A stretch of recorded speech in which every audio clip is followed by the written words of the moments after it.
Bismillahirrahmanirrahim. Alhamdulillah wassalatu wassalamu ala Rasulillah wala haula wala quwata illa billah. Ada sebuah pertanyaan yang diajukan, apa hukumnya kalau kita menggunakan barang-barang ilegal yang ada di internet gitu ya. Jadi kadang ada e-book, kemudian mungkin ada film, ada apapun itu gitu ya, aplikasi atau yang lain yang itu mungkin di-share gitu, dibagikan di internet secara ilegal dengan cara di-crack atau apapun itu gitu ya.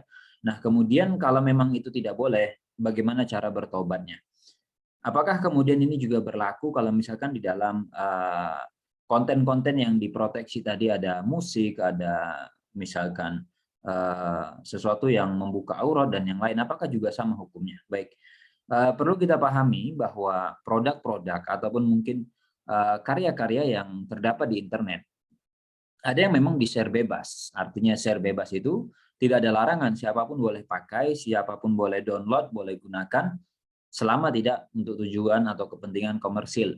Biasanya ada yang tipe seperti itu. Open source mungkin gitu ya. Anda boleh modif untuk kepentingan Anda sendiri. Bahkan sudah diizinkan oleh pemiliknya. Kalau itu tidak ada masalah. Yang menjadi masalah adalah ketika ada konten-konten, ketika ada hasil karya yang mana itu diproduksi dan untuk bisa memakai, untuk bisa menggunakan, untuk bisa membaca, memiliki atau apapun itu, Anda harus bayar. Anda harus kemudian misalkan sewa atau apapun itu istilahnya, sehingga yang seperti ini nggak boleh kita ambil dengan cara-cara yang ilegal. Terserah, walaupun itu yang memiliki orang kafir mungkin, atau di dalam itu ada konten-konten yang bermasalah, itu bukan urusan kita gitu. Masalah dosa itu urusan dia, tapi urusan kita dengan Allah itu adalah ketika kita mengambil tanpa membayar, ketika kita mengambil dengan cara membajak, ketika kita mengambil dengan cara crack, apapun itu ya. Terus cara taubatnya gimana? Cara taubatnya adalah hubungi providernya, hubungi si pemiliknya, hubungi si kreatornya. Kita sampaikan, minta diizinkan, dihalalkan. Saya pernah baca e-book kamu 1, 2, 3. Hubungi penulisnya gitu. Kira-kira saya dimaafkan nggak? Saya berhenti, saya sudah taubat. Kira-kira saya dimaafkan nggak? Kalau memang saya tidak dimaafkan, saya harus bayar berapa? Saya harus transfer kemana? Ya, maka seperti itu. Kalau memang kita tidak memungkinkan dan tidak bisa menghubungi pihak si pemilik, maka yang kita lakukan adalah bersedekah.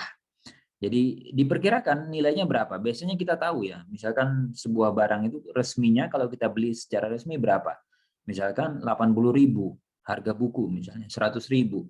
Nah, kita dapat gratis, sudah kita infakkan, kita sedekahkan 100.000 atas nama si pemilik. Ini gunanya buat apa? Buat mengamankan diri kita sebenarnya. Karena nanti kalau di akhirat, orang ini nuntut, di akhirat kita diadili, kita disidang oleh Allah Azza wa Jalla, kamu dulu loh pakai e-book orang, kamu dulu ambil barang orang, ambil karya orang secara ilegal, secara tidak halal, dengan membajak, dengan crack, dengan apapun itu. Kita bisa, ya Allah saya sudah bertobat, saya sudah uangnya itu sudah saya sedekahkan, sudah saya berikan atas nama orang ini, maka insya Allah kita selamat. Jadi ini menunjukkan atau mengamankan diri kita dari tuntutan hak orang yang pernah kita ambil haknya di dunia ini, gitu ya. Semoga Allah Subhanahu Wa Taala menerima taubat kita dan menjauhkan kita dari hal-hal yang diharamkan semisal ini. Wallahu taala alam. Semoga menjawab pertanyaan yang diajukan.